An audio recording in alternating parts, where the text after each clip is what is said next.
episode 3. Oke, kali ini kembali lagi sama kita ditemani oleh gue, Rashika Nayara dari S1 Kesehatan Masyarakat Angkatan 2024 sama dan gue Hauranan Kaisa dari program studi keperawatan angkatan 2024. Di sini kita ditemenin sama narasumber yang udah kece dan keren nih. Siapa nih Bu?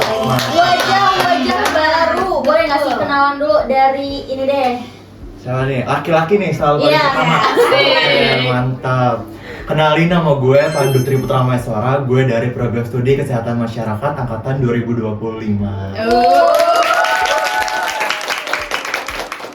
Hai teman-teman semuanya, kenalin aku Dewi Putriarta. Aku dari S1 Fisioterapi angkatan 2025.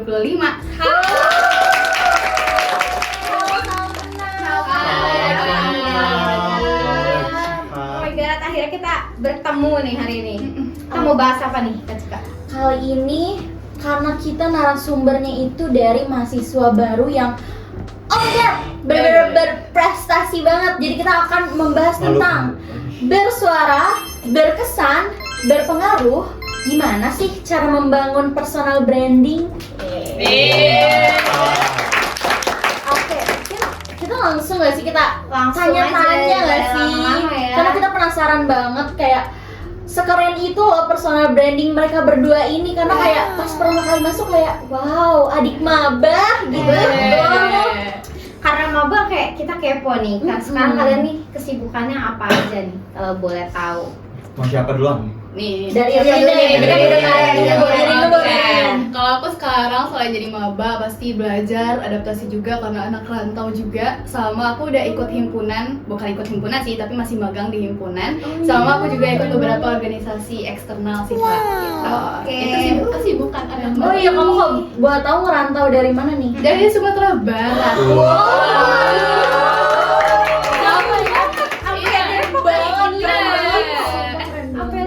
UPN harus bangga, asik. Keren banget, Ya udah di Sumatera Barat ya.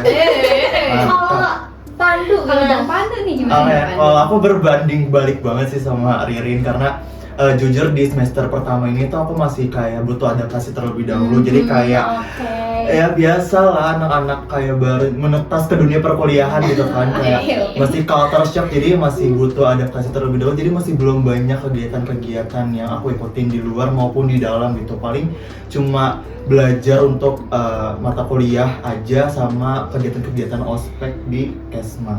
Berarti it's okay, masih beradaptasi gitu awal-awal, kan semuanya butuh proses gitu ya. Betul, gak ada yang instan ya.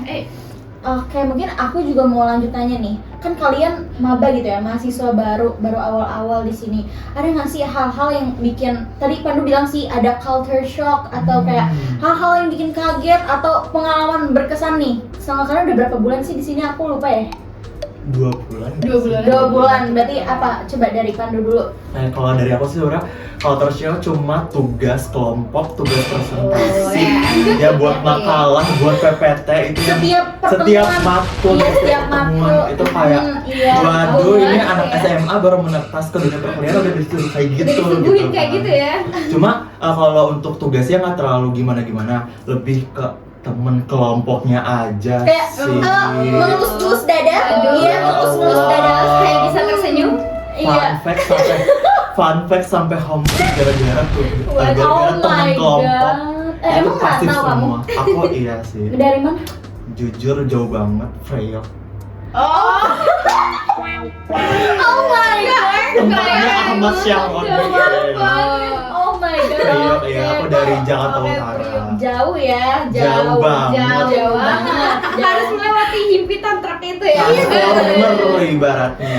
Kalau dari Ririn gimana nih? Oke, kalau dari aku tentang culture shockku dan juga momen berkesan banget itu adalah waktu nganterin mamaku ke bandara sih. Ngerasa kayak kita udah memulai semua ini secara mandiri gitu sih. Sama mungkin menurut aku meskipun kita nge-spend waktu lebih lama ya Kak di sekolah, tapi menurut aku mental kita tuh benar-benar teruji selama kita di kuliah sih. Oh my god, iya sih, Yes. exactly. Aku setuju sih sama kamu. Iya Kak. Baru waktu awal-awal kan rasanya kayak, aduh, biasanya Iya, udah apalagi jauh gitu kamu dari anak orang tua ya. rantau terus melepas kepergian orang tua ke bandara itu dapat banget sih. Aduh, gue sendiri lagi. Aduh, Kayak sendiri. harus memulai semua ini dengan sendirian. Iya, Mandiri banget, mandiri. Mandiri. ya Allah. Jadi independen. Asik, amin, amin, amin, amin. Oke, karena tadi judul kita kan personal branding juga ya. Aku mau tanya, menurut kalian tuh personal branding tuh apa dan kenapa penting gitu orang tuh punya personal branding? Oke. Boleh Dari siapa ya? Tadi dari dari Rin ya.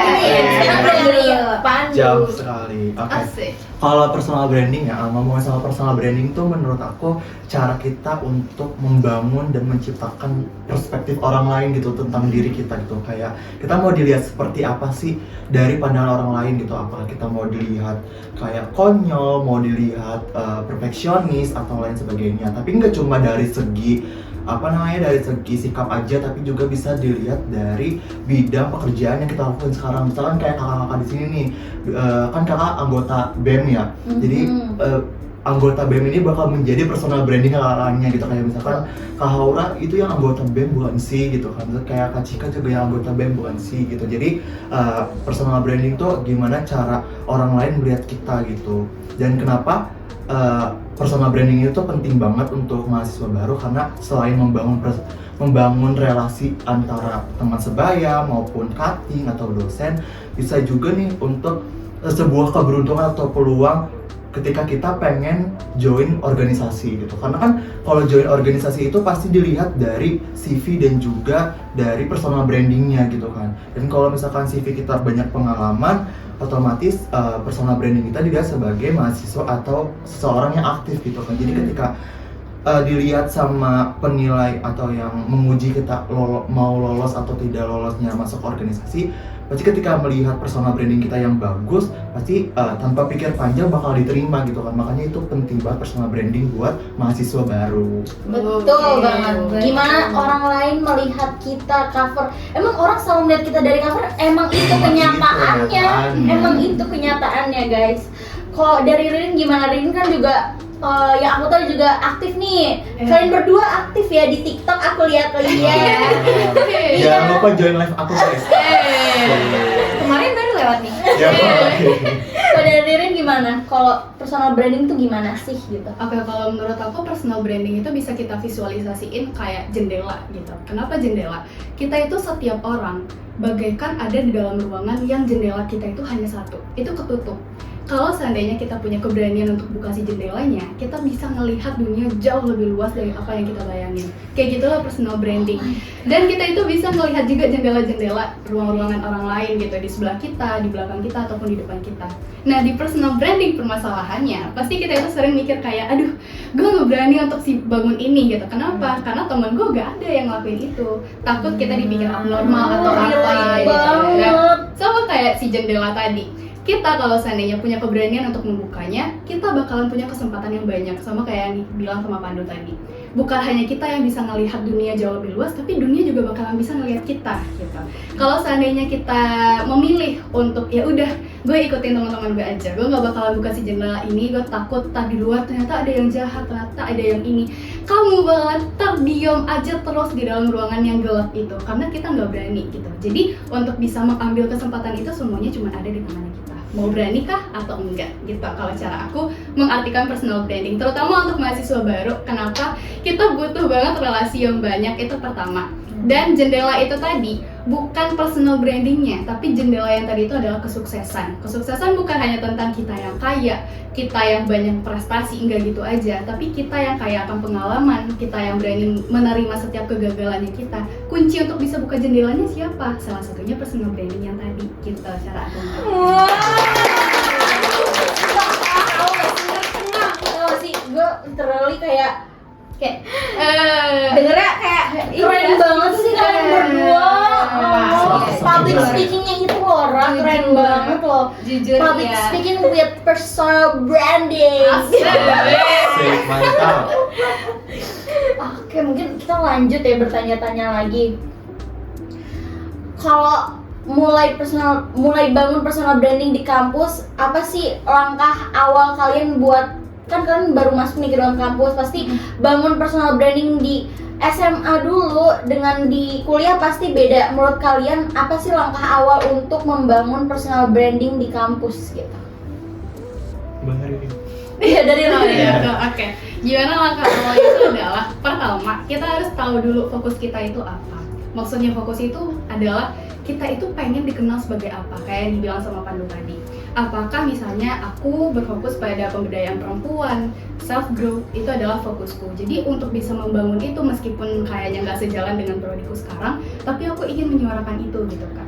Jadi itu yang pertama, kita harus tahu dulu ini fokus kita apa. Kita nggak boleh nyolong apa yang menjadi fokus orang lain. Kenapa? Kalau seandainya kita nyolong nih, misalnya Pandu fokusnya adalah ke public speaking, tapi aku nggak fokus ke bidang public speaking, otomatis untuk menjalankan pembangunan si personal branding tadi aku nggak bisa jadi diriku sendiri gitu. Jadi harus cari tahu dulu kita mau dikenal sebagai apa, kita itu sebenarnya seperti apa gitu. Itu langkah pertama. Terus langkah kedua itu adalah kita tahu media kita untuk menyampaikannya itu apa. Apalagi di kampus ya kakak abang, mungkin kita merasa kayak oh di media sosial kayaknya ini bukan wadah gua gitu. Nggak apa-apa, malah kalau seandainya misal Kak Haura adalah orang yang punya kepemimpinan yang paling bagus banget. Kalau seandainya Kak Haura ikut organisasi ini, dapat kesempatan jadi kepemimpinan, masuk organisasi ini dia mendapatkan kesempatan untuk mengemban amanah yang lebih gitu. Ketika kita masuk lagi atau Kak Haura ini masuk lagi ke BEM misalnya atau ke bagian-bagian manapun, Kak Haura pasti bakalan dikasih kesempatan untuk menjadi pemimpin gitu. Ketika kita udah tahu wadah kita, kalau kata Baskara cari suara lo, kalau kata gue cari wadah lo gitu. Dan yang ketiga itu adalah konsistensi. Ini adalah hal yang paling susah banget. Makanya konsistensi ini harus berikatan dengan poin yang pertama tadi. Sesuai dengan fokus kita itu untuk apa. Jadi kalau seandainya kita udah jadi diri kita sendiri, kita bakalan santai aja untuk menjalankannya karena kita nggak merasa keberatan apapun gitu. Kalau dari aku Kak. Wow. Part 2 tercengang. Mantap. Kita mungkin bisa part 3 setelah Pandu ya. Iya.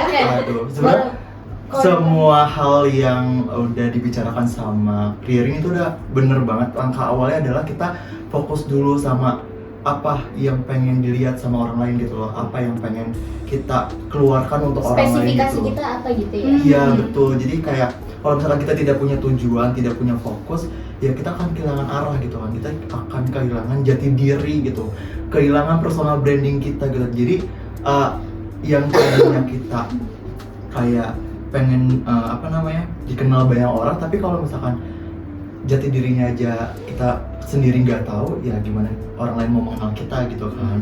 Jadi apa yang udah dibilang dari Zora udah mencakup semuanya sih. Oke. Keren banget. Iya. Kita tepuk tangan lagi dong. Selalu bertepuk tangan. Jawabannya itu unexpected banget dan terlalu bagus gitu. Bener. Wah, keren banget. Oke, kan selain membangun personal branding di depan teman-teman doang atau di kampus doang dan organisasi sebagainya, kan kalian juga pakai media sosial ya. Ada yang TikTok, juga ada yang Instagram. Nah, gimana cara kalian tuh tetap membangun branding kalian tuh dengan hal-hal yang positif di media sosial? Gimana? Oke, ada yang ya. Iya. Oke, ganti-gantian mulu nih. Ganti-gantian. Ganti-gantian aja udah gitu kan. Kalau soal sosial media, ini emang sosial media itu bisa menjadi salah satu wadah kita untuk membangun personal branding ya. Karena zaman sekarang siapa sih yang menggunakan sosial media gitu, bahkan kayak data menunjukkan 63,9% tuh populasi di dunia itu menggunakan sosial media setiap harinya gitu kan. Jadi supaya bisa tetap positif dalam menggunakan sosial media untuk membangun personal branding ya, pertama percaya diri dulu aja. Dan tadi balik lagi, tujuannya apa gitu, tujuannya apa, kalian mau menunjukkan seperti apa ke orang-orang melalui si sosial media ini gitu, kayak gitu. Oke, kalau dari Mantap. ini gimana? Kalau dari aku, media sosial itu jadi salah satu wadah yang kelihatannya kecil, tapi sebenarnya dampaknya itu gede banget. Karena misalnya nih, kalau seandainya kayak Kak Haura yang belum memanfaatkan, misalnya ya, belum memanfaatkan media sosial untuk membangun personal branding, tapi memanfaatkan dunia nyatanya gitu. Biasanya itu dampaknya hanya akan dirasakan oleh lingkungan sekitarnya aja. Tapi kalau seandainya kita udah mulai membangun personal branding tadi melalui media sosial, kita yang bangun di Depok bakalan memiliki dampak yang gede banget ke Pulau Kalimantan, ke Pulau Sulawesi. Kenapa? Karena media sosial ini lagi-lagi seperti yang Pandu bilang, itu bisa diakses oleh siapa aja. Tadi udah ada juga ya data yang sangat-sangat akurat, 63 berapa Pandu? 0,9%. 63,9% itu bakalan mendapatkan dampak yang kita bangun di media sosial. Gimana cara kita untuk bisa membangunnya dengan positif? Kembali lagi, apa fokus yang kamu bangun? Kalau seandainya kita kayak Kak Jerompolin misalnya, fokusnya itu adalah matematika. Siapa yang bisa mereka bantu? Siapa yang memiliki dampak positif yang dikasih oleh Kak Jerompolin? Anak-anak yang ngerasa kalau matematika itu susah gitu. Kalau seandainya aku fokus kepada pemberdayaan perempuan, oh ternyata orang-orang di Kalimantan itu mereka belum mampu untuk menyuarakan suara-suara mereka. Entah karena takut dengan rasa traumanya mereka terhadap kekerasan seksual, tapi dengan adanya kita yang membantu untuk menyuarakan, itu bisa membuat si anak-anak di Kalimantan tadi untuk bisa berani lagi gitu. Jadi tergantung positifnya kita itu berdasarkan media mana yang kita pilih gitu. Salah satu media yang paling bagus itu adalah media sosial juga gitu Pak. Oke, pinter-pinter kita ngaturnya aja ya, gimana berperan di media sosial itu. Karena in this economy, bener gak sih in this economy, siapa sih yang nggak menggunakan sosial media? Iya. Karena orang-orang semuanya tahu dari sosial media. Iya. Terus aku juga mau bertanya-tanya lagi nih. Kan tadi aku relate sih apa kata Ririn tadi. Ririn bilang kalau salah satu tantangan dalam membangun personal branding itu ketika sekeliling kita itu nggak ada yang melakukan itu, dan dari diri kita tuh harus memilih gitu, perlukah kita untuk terjun ke dunia ini untuk membangun personal branding. Kira-kira based on reality nih, pernah nggak sih kalian berdua ngerasain kayak tantangan kayak gitu, kayak apa ya, mungkin kan orang-orang juga nggak semuanya suka gitu, ada nggak yang menghujat atau soal personal branding ini, tantangan dari kalian deh yang based on reality kalian gitu, gimana? Dari apa? Kalau dari aku tantangannya itu apa ya? Bangun personal branding itu nggak bakalan ada yang instan, yang kayak kita bangun hari ini, besok kita bakalan diterima oleh banyak orang, enggak. Tapi kita emang merintis dari merangkak dulu gitu. Jadi apakah aku pernah mengalami rasa takut untuk membangunnya? Pasti pernah banget. Kenapa? Karena kembali lagi lingkungan aku itu nggak ada yang mencoba untuk membangun personal branding, terutama dalam media perkonten-kontenan. Tapi kita kembali lagi ke visualisasi awal, kalau jendela itu cuma bakalan bisa kita buka kalau seandainya kitanya berani gitu. Kalau lingkungan sekitar kita nggak berani untuk membukanya, nggak usah takut, nggak usah ikut-ikutan. Kenapa? Kita lah yang nantinya akan berdampak untuk bikin orang itu juga berani untuk buka jendelanya gitu. Jadi kalau seandainya kita takut hari ini, ayo temuin sedikit apapun nanti alasannya teman-teman untuk bisa buka jendela tadi, dan teman-teman lah yang menjadi role model untuk orang-orang sekitar itu bisa juga mau juga untuk membuka jendelanya juga gitu kalau dari aku. Jadi kita nggak ada yang tahu ya, mana tahu kita takut gara-gara orang-orang maksudnya kita gara-gara orang sekeliling kita takut, tapi ternyata setelah kita terjun orang-orang jadi terpengaruh sama kita, jadi kayak lihat deh si Ririn sama Pandu bikin konten, jadi pengen deh bikin konten begitu gitu. Tuh banget. Kalau dari Pandu Kalau gimana? dari aku sih ini menurut pengalaman aku ya, karena jujur waktu awal kuliah juga aku sempat ada di ambang bingung mau menaruh personal branding introvert aku apa extrovert aku, khususnya buat teman-teman kelas aku ya, karena kan kayak teman-teman kelas kan bakal yang kayak menemani selama 1 semester gitu kan. Nah terus kayak aku sempat bingung kayak kalau introvert tuh takutnya kehilangan masa aktif aku gitu, maksudnya kehilangan kayak nilai partisipatif kan lumayan cukup gede juga ya kalau misalkan di dunia perkuliahan gitu. Ya kalau misalkan aku introvert terus kayak berdiam diri di dalam kelas gitu, aku akan kehilangan selain penilaian keaktifan juga kehilangan kesempatan untuk membangun relasi sama teman-teman yang lain gitu kan. Cuma balik lagi kalau misalkan aku menggunakan sisi ekstrovert aku, bener banget karena nggak semua orang tuh bakal suka sama kita kan. Nggak semua orang tuh bakalan bisa menerima jati diri kita gitu. Ketika aku tuh takutnya ketika aku melakukan atau membangun personal branding extrovert aku tuh ke teman-teman, takutnya lingkungan baru aku tuh nggak menerima gitu. Cuma solusi dari aku adalah pentingnya punya 2 personal branding. Jadi Bukan muka 2 ya. Pandai menempatkan aja sih sebenarnya. Iya, bukan muka 2 ya, lebih ke 2 kepribadian aja sih. Karena Ganda. iya, karena itu menjadi salah satu hal keuntungan sih, karena kita punya 2 kepribadian, jadi kayak kita bisa melakukan adaptasi sesuai tempatnya aja. Misalkan kayak sisi introvert aku bisa aku gunakan ke tempat-tempat yang emang harusnya aku introvert gitu. Terus sisi extrovert aku bisa aku gunakan ke tempat-tempat yang emang harusnya aku extrovert kayak gitu. Oke. Aku mau tanya lagi nih, tadi kan Pandu bilang awal-awal tuh masih bingung ya mau nempatin dirinya tuh kayak gimana gitu, mau jadi extrovert atau introvert. Nah, gimana sih cara kalian tuh tetap percaya diri tapi kayak nggak peduli omongan orang gitu, kayak misalkan nanti si Pandu nih orangnya kayak gini gitu. Gimana kalian tuh tetap percaya diri tapi tetap jadi diri sendiri juga? Itu gimana tuh? Oke, dari aku ya. Kalau dari aku sih poin utamanya adalah lebih ke menerima diri sendiri dulu aja sih.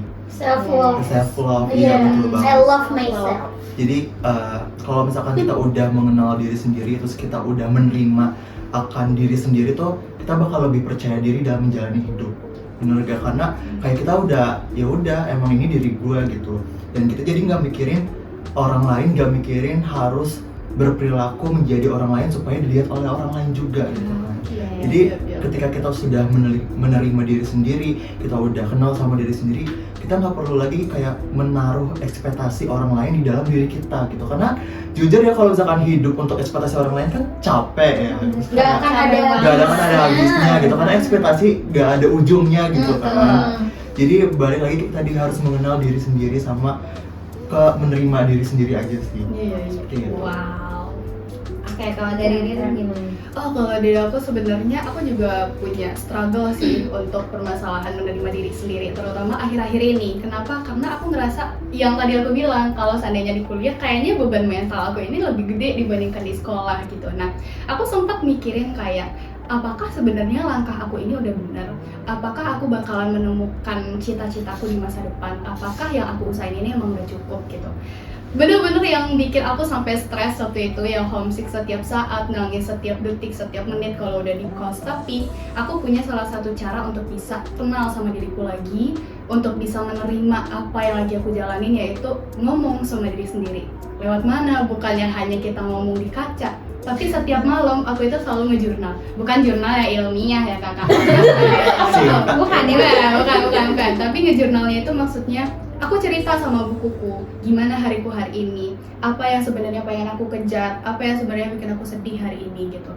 Dari kayak sekali, 2 kali mungkin rasanya biasa aja gitu, tapi setelah 3 kali, setelah berkali-kali aku melakukannya, di situ aku ngerasa kalau seandainya aku bisa menemukan diriku sendiri. Kenapa? Karena kita nggak bakalan pernah menemukan jawaban yang sempurna kalau seandainya kita ngomong sama orang lain.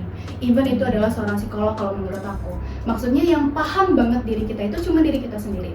Kalau seandainya kita mencoba untuk menemukan langkah awalnya dengan ngomong lagi sama si pemilik perasaan itu bakalan jauh lebih plong juga gitu. Dan kasian ya kalau seandainya kita selalu menaruh ekspektasi, kita selalu berpikiran lebih tentang gimana pendapat orang lain ke diri kita, padahal di diri kita ini udah terlalu banyak beban yang harus diemban gitu. Jangan sampai pemikiran-pemikiran orang yang gak bakalan pernah sama dengan apa yang kita pikirkan itu menjadi beban juga. Otomatis lama-lama kita yang stres gitu. Jadi bawa plong aja. Dengan apa? Dengan kita kenal juga dengan diri kita sendiri, dan juga terima kegagalan kamu, dan juga kita menerima apa aja yang bikin bangga terhadap kehidupan kita. Itu sih Kak.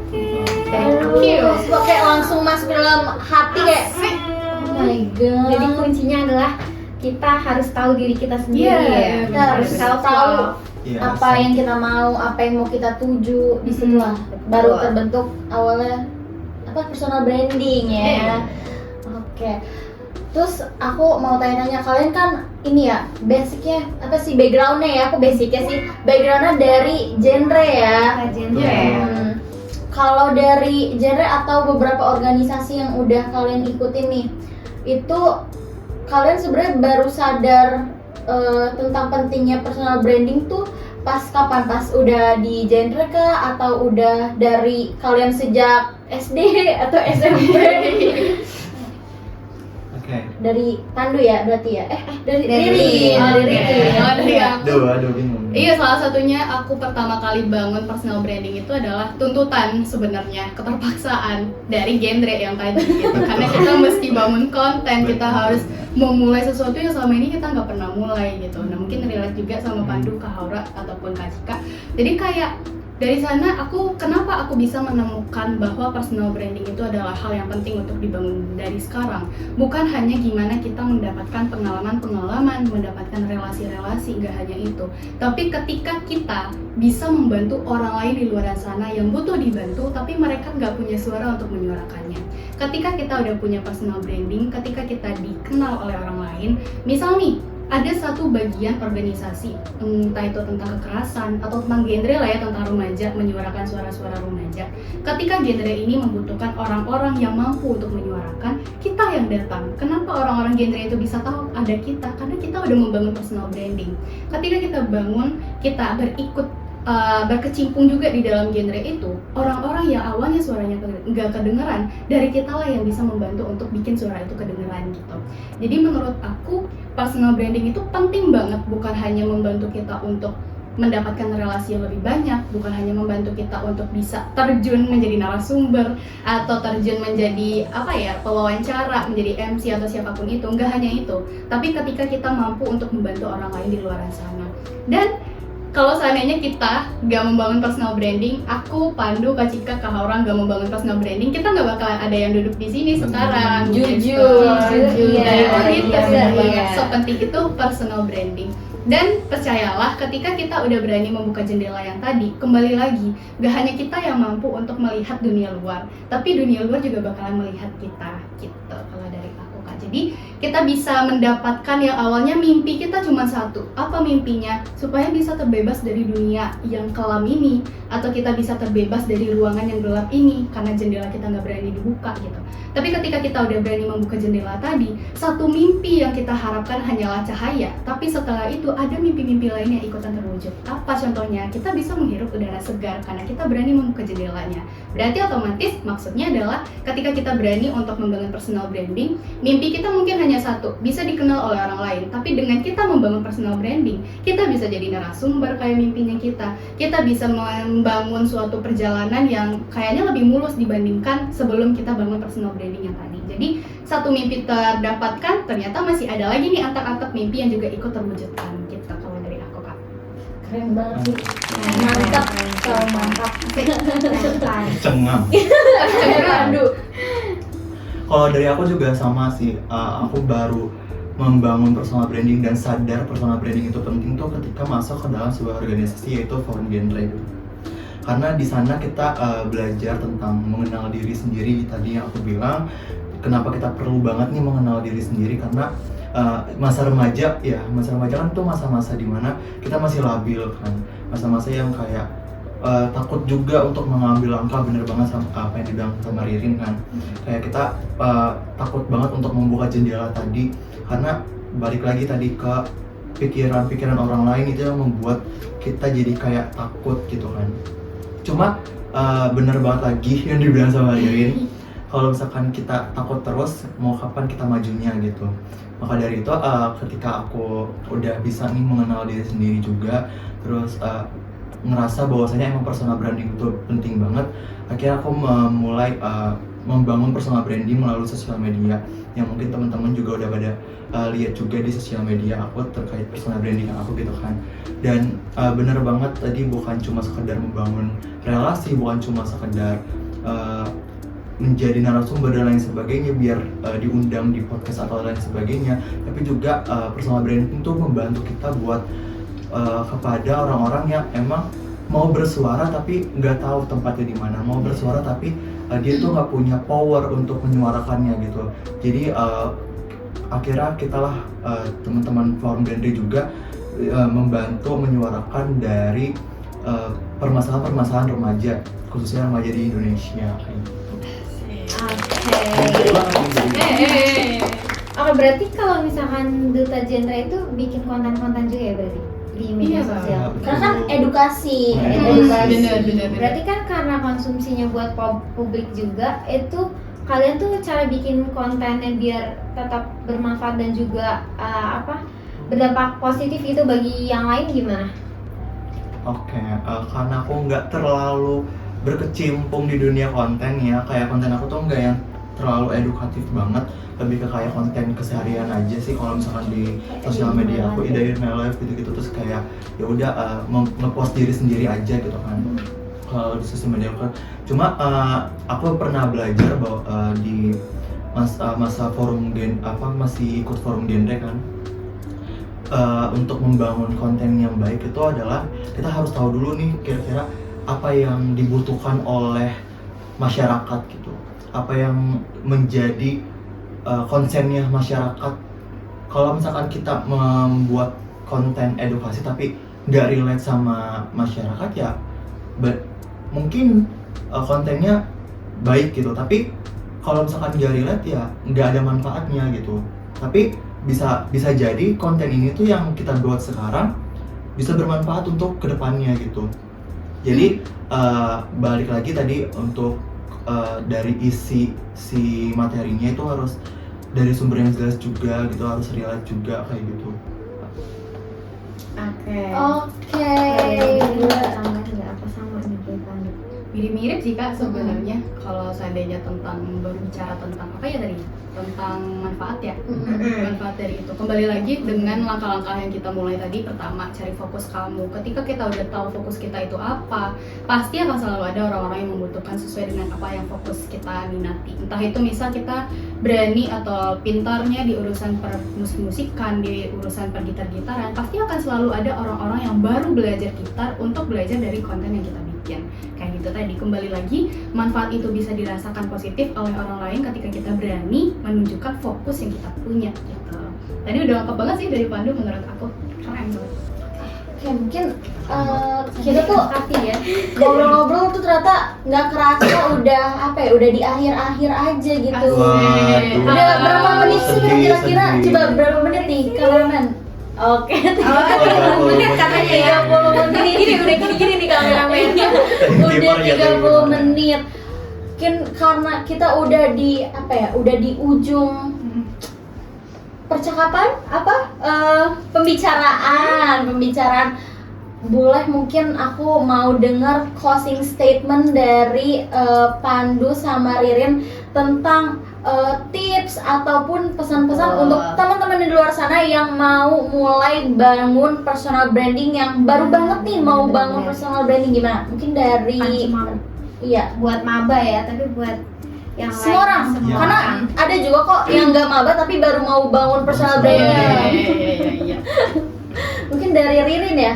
Oke, kalau dari aku mungkin teman-teman yang lagi nonton, Kak Haura, aku, Pandu ataupun Kak Cika pernah nonton bagian scene-nya Upin Ipin yang waktu Opah memberikan alasan kenapa rumah Opah itu warna hijau, sedangkan rumah orang-orang normal itu adalah warna coklat gitu. Kenapa? Jawabannya simpel aja, supaya kalau seandainya ada orang yang mau mampir ke rumah Opah, gak perlu tanya ke siapapun lagi, karena rumah Opah itu udah beda sendiri. Bukan karena abnormal, tapi karena Opah berani untuk mengalahi rasa takutnya yang tadi. Gitu juga lah dengan gimana kita membangun personal branding kita, teman-teman. Ayo kita buka jendela yang tadi dengan rasa yang berani juga gitu. Dan kalau seandainya kita udah berani untuk membukanya, ya udah, gak hanya satu mimpi yang nantinya bakalan tercapai, tapi semua mimpi kamu bisa dibantu untuk bisa terwujudkan. Gitu dari aku.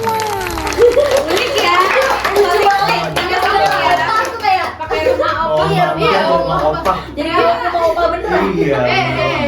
Ternyata nonton Upin Ipin ada manfaat. Ada Ternyata ini ngambil ada Filosofi. hikmahnya di rumah opa tuh ini ternyata. Iya. Mantap. Ya, kalau dari Pandu Oke, gimana? kalau dari aku sebenarnya udah relate banget nih sama jawaban dari Ririn. Mungkin menambahkan sedikit, teman-teman gak perlu takut sama perspektif orang lain, teman-teman gak perlu takut sama adjustment orang lain gitu tentang diri kita gitu, karena diri kita ya diri kita gitu, kita yang menjalankan teman-teman. Tapi bukan berarti kita juga menutup telinga untuk orang-orang yang emang berkomentar tentang diri kita, karena ada satu sisi di mana emang komentarnya itu baik untuk kita, ada satu sisi emang di mana komentarnya nggak baik untuk kita gitu. Jadi lebih bukan menutup telinga, tapi lebih ke pintar-pintar kita menerima judgement dari orang lain gitu. Jadi balik lagi bahwasannya teman-teman semuanya itu sempurna, teman-teman semuanya itu berharga, teman-teman semuanya itu keren-keren. Jadi jangan pernah takut untuk maju ke depan, jangan pernah takut tadi untuk membuka jendela karena ada hal yang menunggu teman-teman di depan sana gitu. Betul untuk narasumber kita yang keren-keren, mahasiswa baru tapi lihatlah. Betul, Aku lihatlah. pun kayak langsung ini loh, ragu langsung Langsung kayak wow. Wow. Keren banget sih kalian. Keren banget ya. Keren Kakak banget. juga keren banget. Oh. I know. Jangan terbang. Jangan terbang ya. Mungkin kalau dari aku ya menyimpulkan semuanya nih Ra, kita tuh Betul. untuk membangun personal branding teman-teman, kita tuh harus berani. Itu kunci utamanya kayak kata Ririn. Kita harus berani membuka jendela itu karena dari situlah kita tahu, dan juga kita harus tahu juga kita tuh mau kemana sih arah personal brandingnya. Kayak misalnya Ririn sama Pandu itu aktif di TikTok, di Instagram, membangun edukasi, ataupun misalnya konten A Day in My Life. Aku ya sering lihat tuh A Day in My Life. Nah, kalian harus berani, mungkin nggak harus seperti Ririn dan Pandu, tapi kalian mungkin punya caranya sendiri untuk membangun personal branding gitu sih kalau dari aku. Pokoknya intinya jangan takut, jangan ikut-ikutan juga. Terus juga kita harus tahu gimana sih kita tuh mau apa gitu. Betul kan? Juga ini sih bener kata Pandu juga, jangan lupa untuk tahan mental juga karena nggak semua orang suka sama kita. Jadi it's okay, gak apa-apa. Tapi gimana kita mendapatkan, mengolah masukan dari orang-orang sih itu. Jangan lupa jadi versi terbaik dari diri lo. Asik. That's it. Mantap. Oke, mungkin segitu dulu dari kita. Terima kasih untuk Pandu dan benar-benar so insightful. Keren Asik. banget ya. Berkali-kali Keren banget. mengucapkan kata-kata keren, emang bener-bener sekeren itu masalahnya. Benar ya, masa keren Oke. itu. Oke, terima kasih buat Fikzen yang udah menonton Aksada Talk sampai episode ketiga ini. Wow. Terima kasih, mungkin dari kita cukup. Mohon maaf Betul. apabila ada salah kata. Dan salah perbuatan. Kita pamit undur diri. Dadah. Dadah.